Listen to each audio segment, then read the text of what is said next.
conservação. Cadu, a gente não precisa cortar, a gente precisa investir. Tá? Repitam isso, precisa cortar, não precisa investir. Não.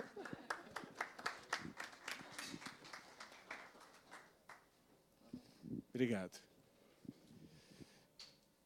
Boa tarde, muito obrigado pelo convite. É uma enorme honra estar aqui, que é a Casa do Povo, né? A Câmara dos Deputados, os deputados representam o povo brasileiro e é sempre um grande orgulho a gente poder estar aqui debatendo políticas públicas. E, como o Rodrigo colocou, o nosso estudo, eu acho que ele não fez referência ao fato de que ele está livre para download, tá, em vários sites. Eu acho que é o livro mais facilmente downloadável que existe, está em várias das instituições que fizeram o patrocínio, então estão completamente disponível para vocês, né? Aqui, já peguei aqui. Assim? Perfeito. Né? E o que eu vou tentar agora avançar um pouquinho é sobre a questão econômica. Deixa eu primeiro, antes de explicar, que eu sou economista. Eu entrei calorinho lá na Faculdade de Economia e Administração da UFRJ, que hoje é Instituto de Economia, agora já estou na outra ponta, professor titular, esperando que vai resolver na sala 2, né, que tem audiência, né, até a aposentadoria e possivelmente até depois, que a gente costuma ficar na universidade bastante tempo, depois que aposenta, porque essa é a nossa vida. E o meu papel aqui foi de passar esse discurso para termos econômicos. Ou seja, qual é o diálogo possível da conservação com a economia a partir das perspectivas que esses espaços, acho que todos já reconhecem aqui, eu estou abrindo em homenagem aqui ao Fernando com uma das imagens de cataratas, existe um grande espaço para a gente fazer negócios. Tá? Agora, como o Rodrigo colocou, existem condições para que isso aconteça. Então, a gente precisa encarar esse espaço das áreas protegidas como uma área de investimento, uma área de pensar o futuro, porque os retornos são muito grandes. Ora, se os retornos são grandes, vamos tentar medir esses retornos. E é o que a gente tentou fazer. Então, nós colocamos aqui 5 itens, está um pouquinho aqui saído para fora, são 5 temas que a gente aprofundou de toda a imensa gama de serviços ecossistêmicos associados à conservação da biodiversidade. Nós nos concentramos em extrativismo, madeireiro e não madeireiro, uso público, conservação ou captura de estoques de carbono, proteção do solo e recursos hídricos. Eu gostaria de chamar a atenção desse tema, porque esse é o tema provavelmente mais impactado por mudanças climáticas, ok? E, por fim, transferências por ICMS ecológico, que é uma inovação brasileira oriunda de uma negociação entre legislativo e executivo na esfera subnacional, que é reportada como a principal inovação brasileira na questão de instrumentos econômicos para a gestão ambiental. O gráfico aqui talvez não esteja muito nítido. Eu sei que provavelmente vocês estão vendo aqui uma linha... Opa, desculpe. Antes de eu começar aqui, está presente aqui a Rejane Pierati. Ano passado nós tivemos a oportunidade, a época que você estava na Secretaria de Articulação Institucional do Ministério do Meio Ambiente, nós fizemos um estudo junto ao Ministério do Meio Ambiente e ao PNUD, estimando o quanto seria necessário para atingirmos as metas da Agenda 2030. E qual seria a mais provável projeção de recursos no cenário linha de base, ou seja, deixando as coisas como estão, já num contexto de emenda constitucional 95, limitação de gastos públicos. E aqui eu estou apresentando 2 subprodutos. Nós estudamos 10 Objetivos do Desenvolvimento Sustentável Diferenciados.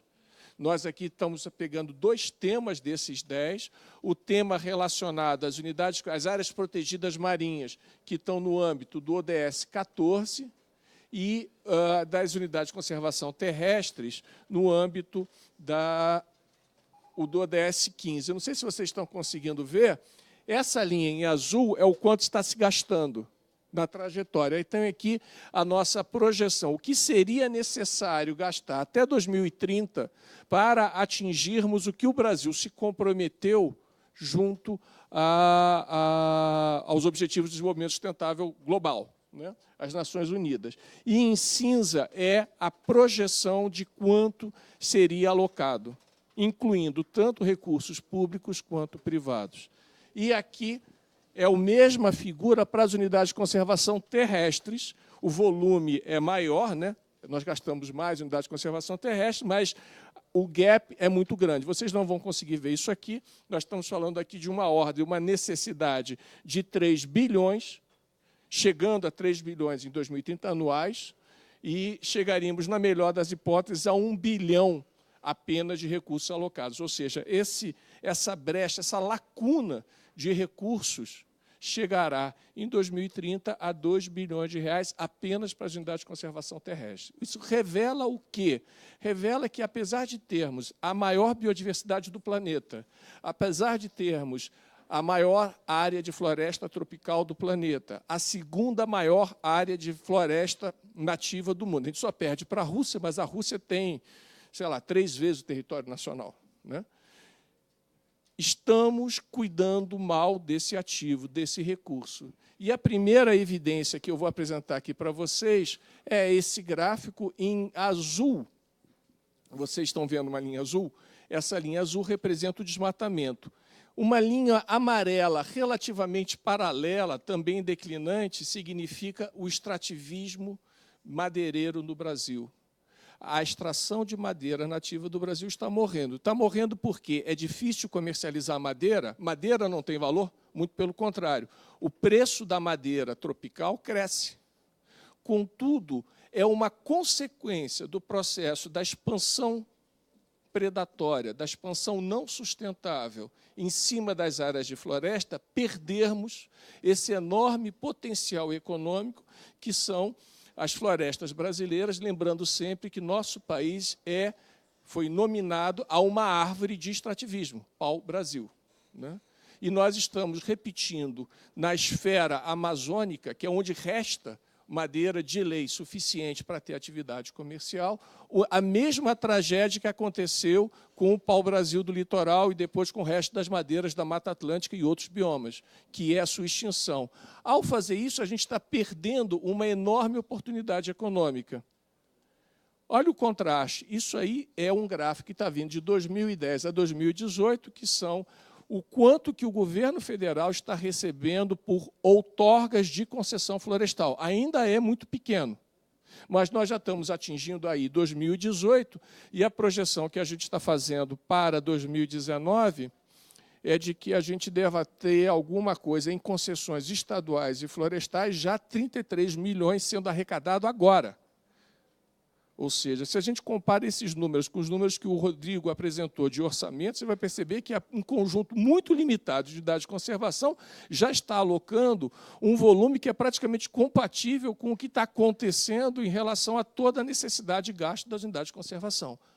Quando a gente perde a floresta, a gente perde a oportunidade de fazer essa concessão. Não se discute hoje no Brasil uma concessão de floresta nativa em Mata Atlântica, por exemplo. Está se pensando agora uma concessões para regeneração.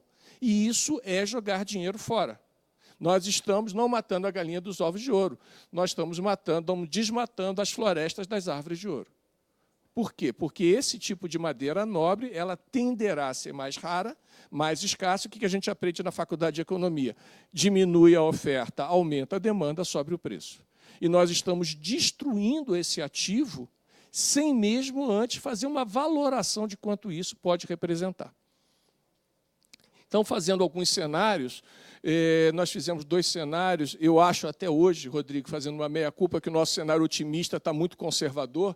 Eu estou refazendo algumas contas. Eu acho que a gente está muito moderado, pode ser um pouquinho mais em termos de preço, mas nós estamos dizendo o seguinte: nós podemos chegar de 2 a 7 milhões de metros cúbicos anuais girando de madeira de forma sustentável em unidades de conservação, florestas nacionais, florestas estaduais, que são desenhadas para isso. Temos muitas áreas que ainda não foram designadas, que cabe esse tipo de atividade, e o Serviço Florestal Brasileiro tem a capacidade técnica de fazer o aproveitamento dessa área de forma sustentável, de tal maneira que a gente não perca a biodiversidade que está ali representada. Agora, eu só consigo fazer manejo sustentável se eu tiver o quê? Governança. Se vocês forem conversar com um empresário do setor de madeira, existe uma associação das empresas concessionárias de floresta.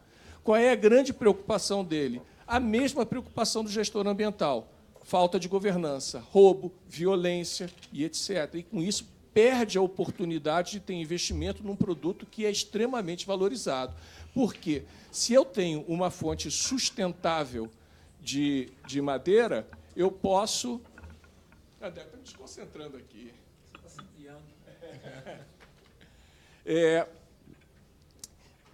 Voltando aqui, então, brincadeirinha, André.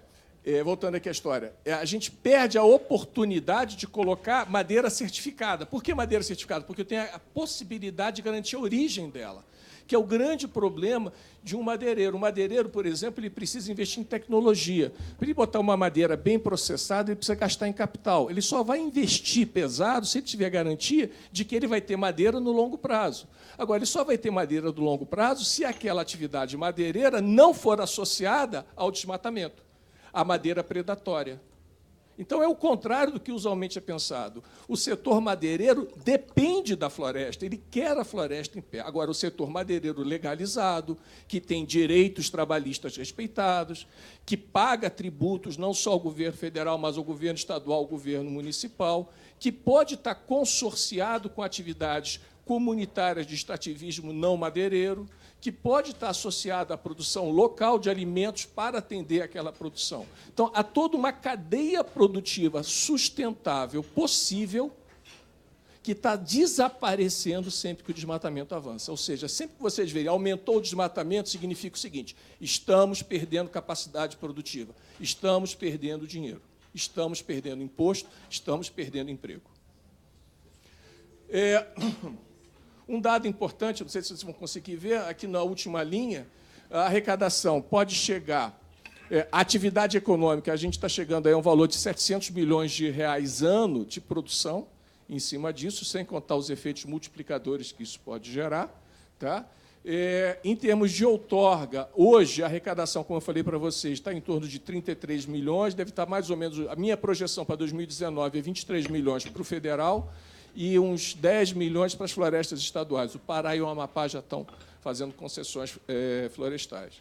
Mas, para a gente expandir para isso, eu preciso aumentar o investimento. A média do investimento anual do período 2009 e 2017 foi de 9 milhões, contra uma necessidade de 29 milhões, que é retirada daquele mesmo estudo que eu fiz referência a vocês, aquele estudo dos Objetivos de Desenvolvimento Sustentável. Recomendo fortemente que vocês demandem ao Ministério do Meio Ambiente uma cópia desse relatório. E produtos não madeireiros são extremamente importantes, por quê? Porque eles têm um papel social grande. Nós temos um grande potencial em pescado, nós temos mais de 1 milhão de pescadores registrados, e outras atividades de extrativismo que são complementares à atividade econômica. O uso público, eu creio que o Fernando vai discutir bastante, a nossa estimativa são de 17 milhões de visitantes registrados em 2016, tá? E isso está gerando alguma coisa de 2,5 a 6 bilhões. Aqui está o Tiago Beraldo, do ICMBio, que eu acho que é o grande nome para discutir esses números na área federal. A gente está extrapolando eles também para a área estadual. O Tiago nos ajudou também nas contas. Os nossos números, inclusive, conversam entre si. Temos ordens de grandeza semelhantes, ou seja, que o ICMBio está fazendo e a gente está fazendo.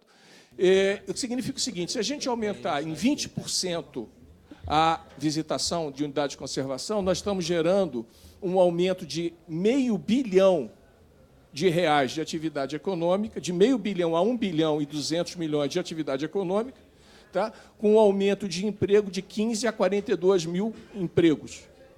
Ou seja, é uma fonte importantíssima de atividade econômica. O governo federal hoje está arrecadando algo em torno de 70 milhões de reais com as concessões de uso público.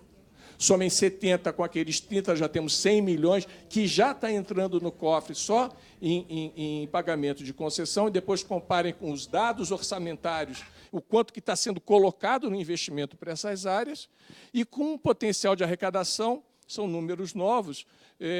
Eu estou trabalhando aí numa comunicação pessoal que você me passou, Tiago, que nós estamos pensando aí em 15 novas outorgas, podendo gerar em mais ou menos 20 anos alguma coisa como 300 milhões de reais só com as concessões, mais 230 milhões de tributos. Vou usar só um minuto, presidente, vou ser muito breve, tá ok? Carbono. As florestas são grandes estoques de carbono. Nós criamos uma modelagem para dizer o seguinte: se não existisse unidade de conservação, se a unidade de conservação tivesse um padrão de desmatamento semelhante ao que está fora da unidade de conservação, quanto de emissão teria sido acrescentada à atmosfera? E o nosso número é um valor de 10 gigatoneladas de CO2, ou mais ou menos 5 vezes a emissão nacional anual de dióxido de carbono, ou seja, elas têm um enorme papel de contribuição de sequestro de carbono. Um dado importante é que, se isso fosse valorado ao preço que é transacionado o carbono no mercado internacional, nós estaríamos falando algo como 130 bilhões de reais. O valor do estoque do carbono preservado nas unidades de conservação é da ordem de 130 bilhões de reais. Se eu aplicasse uma taxa de aluguel, uma taxa anual de aluguel de 3% a 6% sobre esse estoque, nós estamos falando de um serviço que está da ordem de 4 a 8 bilhões de reais ano. Se a gente tivesse uma governança global em que a gente recebesse por esse serviço, essa é a dimensão do serviço prestado. Então, eu queria ser uma atitude muito mais positiva, ao invés de lutar contra o conceito de mudanças climáticas, aproveitar o nosso enorme potencial como sequestrador de carbono, como mantenedor de estoques de carbono, para tentar negociar acordos como o Fundo Amazônia e demais. Ou seja, nós precisamos de mais fundos Amazônia, fundos Mata Atlântica, Fundo Cerrado, Fundo Pantanal, e não menos. E isso pode significar um aporte significativo de recursos. Água é um tema extremamente importante, que nós fizemos uma metodologia bastante nova. Eu não vou avançar aqui, simplesmente dizer o seguinte: metade da energia hidrelétrica brasileira provém de bacias hidrográficas que têm pelo menos 10% de cobertura de unidade de conservação. 1/4 do abastecimento humano, 1/3 do abastecimento animal vem de bacias onde a presença de unidade de conservação é muito grande. Sem contar que tem um enorme serviço estimado em 8 bilhões de reais ano pela erosão que está sendo evitada. E o último que a gente tem é o ICMS ecológico. A nossa estimativa para 2015 foi que 750 milhões de reais já estavam sendo repassados para municípios porque eles têm unidade de conservação. Isso não é o total do ICMS ecológico, não. É apenas a parcela que é derivada de unidade de conservação, e, nesse caso, terra indígena não tinha como separar. Então, mostrando o seguinte, que nós temos, e se vocês olharem o mapa, muitas regiões onde os municípios têm pouca arrecadação, o ICMS ecológico tem uma representação muito grande, e mais, a criação da legislação de ICMS ecológico induziu as prefeituras a estimularem o quê? A fazerem unidades de conservação municipais. Peço desculpas pelo avançado da hora, tá? Mas eu acho importante a gente visualizar, a gente está de olho nessa riqueza e pensar a unidade de conservação como um espaço econômico, além, obviamente, de ser um espaço de conservação da biodiversidade e demais serviços ecossistêmicos. Obrigado.